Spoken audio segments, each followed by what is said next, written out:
Let's start with the stick on the ground. Now the stick on the ground here is at a 4 o'clock position, and this is to reference where my shaft's gonna go into the ball. 4 o'clock meaning 12 o'clock from my point of view is facing the ball, 3 o'clock is towards the camera, and then that's on about 4 o'clock, right? So if I normally am someone who come down and I get the shaft over the top and steep, again, if this is 3 o'clock down my toe line, my shaft kicks out over 2 o'clock, 1 o'clock, hopefully not 12:30, but we're way out here.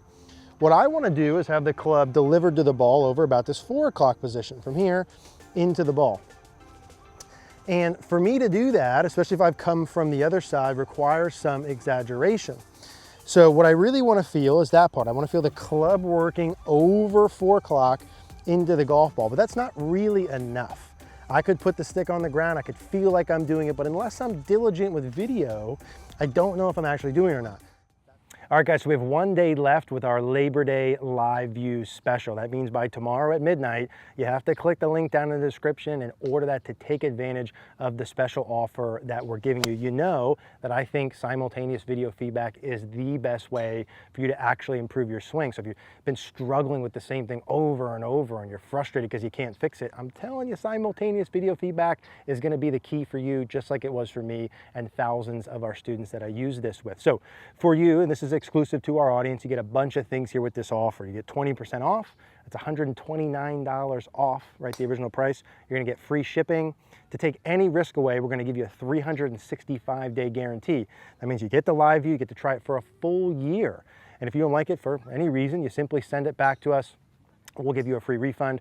And since you guys are our audience and you watch the videos as a special thank you, we're gonna include 4 free bonus masterclasses, which I think are the 4 big ones. The one I recommend to people that we work with, which is our full swing range masterclass, putting and chipping masterclass, and our wedge and short iron masterclass. Those 4, I've been working the past like 15 years to develop. We could sell them individually for hundreds of dollars. We're gonna give them to you as a thank you. So you get a solution to your real problem, which is you need simultaneous video feedback. You save a whole bunch of money. There's 0 risk. I've done this with thousands of people. This thing is super easy to use. I'm telling you, it's gonna help you, but you only have until tomorrow at midnight. So please, I urge you to take advantage of this, or we'll put the link down in the description down below for you. Hey guys, Eric here out at the Bethlehem Golf Club. In today's video, we're gonna talk about how to swing from the inside. Now, before we dive into the drills, we're just gonna quick hop over to Analyzer, show you what we're talking about, then we'll come right back. Okay, so let's take a look here at what we mean by swinging from the inside. Now, I have the same players up here, Tiger and Rory, in the same angles as our 4 o'clock drill, as the messaging here is very similar to that. And really what we're looking at is a couple positions during the downswing and swing the club head from inside to the ball. The first position being when they get to left arm parallel, like we talked in the 4 o'clock, having the lead arm still in, right? Remember we referenced here, and we referenced if the toe line was 3 o'clock and the ball was 12 o'clock, that lead arm would be in over about a 4 o'clock number, right? So this here would be the 4 o'clock. So having that arm in over that 4 o'clock line would be a big part of, beyond having the depth during the backswing, a big part of being able to swing from the inside. So we'll just put this down the toe line. We have the line inside, and again, having that arm still in some amount over 4 o'clock would be checkpoint number 1. And then really what we see then is that the club head and shaft itself, as we work from here through impact, will also go roughly over that 4 o'clock line, or the club head here, which is pretty visible on both angles. Club head's inside or to the left of the hands. Club head's inside or to the left of the hands. One of the other checkpoints you would see with the butt of the club pointed to the right of the golf ball or target. Butt of the club pointed to the right of the golf ball or target. So as we look here, we see clearly the club head being inside or to the left of the hands. And that's really the checkpoint if I were to draw the line up the golf ball through the hands from here. Having the club head, so golf ball hands, having the club head underneath that or from inside is really what we're looking at in terms of the swing direction. So that club is going to gradually approach the golf ball from inside that plane, up the hands, from inside that plane, up the hands, and that's the part that's going to get us the swing path and swing direction we want. So that's what we're looking for, the lead arm over 4 o'clock, the club over 4 o'clock. So if we hop right into the drill, what we have set up here, we'll call this kind of the ultimate little practice station behind us, is a station for me to have feedback to be able to learn how to get the club swinging into the ball from more inside. So we have two things here, right? I have my bucket with my stick through, which I'll talk you through how to set up in a second, and I have my stick on the ground. Now, some of you may have seen some recent videos we did. We did the 4 o'clock drill. We've done the best drive I've ever seen, and you've seen these things. Let's start with the stick on the ground. Now, the stick on the ground here is at a 4 o'clock position, and this is to reference where my shaft's gonna go into the ball. 4 o'clock meaning 12 o'clock from my point of view is facing the ball. 3 o'clock is towards the camera, and then that's on about 4 o'clock, right? So if I normally am someone who come down and I get the shaft over the top and steep, again, if this is 3 o'clock down my toe line, my shaft kicks out over 2 o'clock, 1 o'clock, hopefully not 12:30, but we're way out here. What I want to do is have the club delivered to the ball over about this 4 o'clock position from here into the ball. And for me to do that, especially if I've come from the other side, requires some exaggeration.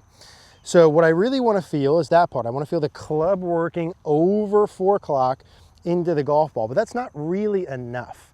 I could put the stick on the ground, I could feel like I'm doing it, but unless I'm diligent with video, I don't know if I'm actually doing it or not. That's where the second part comes in here. So the second part of this video, I've got a bucket with a stick. Now, how do we set this up? When I take my setup position, every time I set it up is exactly how I would measure it. I put the club right down my toe line, perfectly parallel to the ground. So from this camera in front, that club's parallel to the ground. It's not below parallel, it's not above parallel, it's parallel to the ground, and it's right on my toe line. So if I were to pose my takeaway with the club right down my toe line, notice I've got the top of the stick right over the shaft, and I give myself about an inch or two, depending upon how new or advanced I might be, about an inch or two. Now, this station, if it's set up properly like that, and I swing underneath it, there's no way I'm coming too far over the top or too steep. And that's the kind of feedback I ultimately want. I've got the stick angled through a basket here. You can use a range basket, you can put it in multiple spots, depends on the length stick, etc. But the ultimate, what you're trying to set up is the stick right over the club when it's parallel to your ground, or parallel to the ground, right down your toe line, about an inch above it. Now, what I need to feel is I'm gonna start making some swings here. I need to feel the club, from my point of view, right parallel to the 4 o'clock, which for somebody is gonna feel way inside, underneath the stick and into the ball, and then I gradually have to get used to hitting shots with this. I need to start short, I need to start slow. I'm talking sandwich, 20% speed. If you haven't done this before, you might want to put a head cover or pool noodle on here. And when you're setting this up from face on, you want to make sure it's far enough away that I'm never going to hit that with my hands. Right? So if I hit the stick or hit anything, it's always going to be my club here. So far enough away from me. And then when I start, again, I'm going to start short and build myself up. I want to feel the club over 4 underneath here. Now, there's going to be a couple things. Let's just do one little rehearsal here. There's going to be a couple things that are going to help or hurt your cause when you're doing this that I see all the time. So I want to make reference to this. Number one would be your setup, right? So if I want to swing more from inside, the one thing I can't do is be too open with my stance. I mean, imagine I'm standing this way to the target. It's very hard for me to swing back and underneath this, right? So just from a basic setup position, square, or really I'd prefer even a little bit closed. A little bit of right foot, right hip, right shoulder pulled back would make this easier. During my backswing, the deeper I go, so I don't mean whip the club head inside, but I mean my hands working back as I'm turning, going down my toe line, through my pec, over my shoulder, so deeper this way. Imagine I make a backswing with no depth. That would look like this. That's going to be very hard for me to get underneath there. If I make a backswing with some nice depth, that's a lot easier. And so those are two simple checkpoints I would put in if you struggle with this. Foot, hip, shoulder, a little bit farther back. Make sure I've got good enough depth and backswing turn. And then again, I'm feeling the club over 4 underneath the stick and starting short and building up. I'd recommend, for the first week doing a sand wedge, 20% speed, gradually working up to 50. You might not hit a full speed shot with this station for weeks at a time. But those are going to be your sensations. So I would make sure my stance is good, foot, hip, shoulder, back, good depth, good turn on the backswing. It's okay if it goes a little bit inside during the backswing to start with. Let's go ahead and hit one from here. Now, as I'm hitting here, some other little pieces to keep in mind as you're going, if you used to be too far over it. Most players I see that get too far over it also open their chest and shoulders too early. Right? I'd say 90% of the time someone's too far over it, their chest and shoulders are too open too early.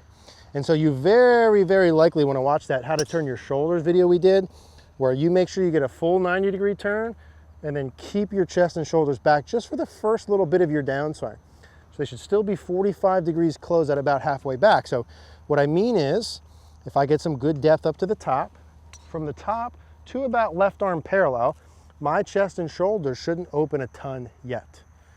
From that point, from left arm parallel, you can rip them open pretty darn fast, but if you open them too soon from the top, too far over the top. So again, right foot, right shoulder, right hip back a little, good depth, good turn. Keep your chest pointed away from the target.